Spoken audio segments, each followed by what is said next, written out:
तो मुस्लिम लीग, ऑल इंडिया मुस्लिम लीग का कायम हुआ था, और दूसरा शिमला डेपुटेशन या शिमला डेलीगेशन जिसको भी हम कह सकते हैं। सो शिमला तो चंद लोग सर आगा खान की सरबराही में वायसराय उस वक्त के लॉर्ड मिंटो से मिलने गए थे।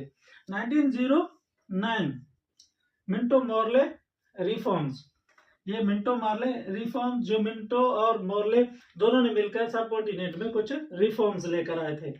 1916 लखनऊ पैक्ट, लखनऊ पैक्ट वो मायदा है, वाहिद मुआहदा है जिसमें मुस्लिम लीग और कांग्रेस एक ही प्लेटफॉर्म पर इकट्ठे हो गए थे कि उसमें सेपरेट इलेक्ट्रेट की बात भी मानी गई थी और कुछ और सीटों में 1/3 की भी बात मान ली गई थी। तो इसके इसके सारा सेहरा जो है लखनऊ पैक्ट का कायदे मोहम्मद जिना को जाता है, इसीलिए उसे ambassador of Hindu Muslim unity का खिताब भी दिया गया था। 1914 to 1919 first world war, outbreak, पूरे दुनिया का बहुत बड़ा आउटब्रेक था, फर्स्ट वर्ल्ड वॉर हुई थी।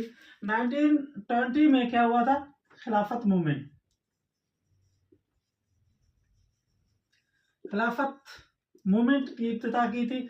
दो अली बिरादर थे, मौलाना मोहम्मद अली जौहर और शौकत अली जौहर, इन दोनों ने एक मूवमेंट स्टार्ट किया था सेकेंड वर्ल्ड वॉर के दौरान के होली प्लेसेस की प्रोटेक्शन की जाए। 1927 में साइमन कमीशन आया था।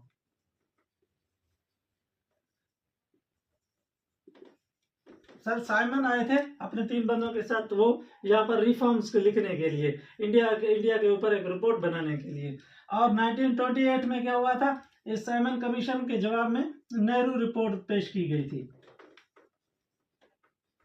कांग्रेस की तरफ से नेहरू रिपोर्ट। और 1920 में कायदे आजम के 14 points, the great 14 points of कायदे आजम, इस नेहरू रिपोर्ट और इन तीनों में तजाद था। ठीक है, साइमन कमीशन की रिपोर्ट अपनी और कांग्रेस की नेहरू रिपोर्ट और मुस्लिम लीग की तरफ से कायदे आजम के 14 पॉइंट। तो ये मामला नहीं हो रहा था। 1913 में इलाहाबाद एड्रेस, जिसकी सरबराही फर्स्ट टाइम अल्लामा मोहम्मद इकबाल ने की थी कायदे आजम की गैर मौजूदगी में, क्योंकि कायदे आजम 1913 से 1932 तक जो 3 साल तक लंदन में राउंड टेबल कॉन्फ्रेंस हुए थे, उसके लिए कायदे आजम गए हुए थे, तो अल्लामा इकबाल ने इसकी सरबराही की थी।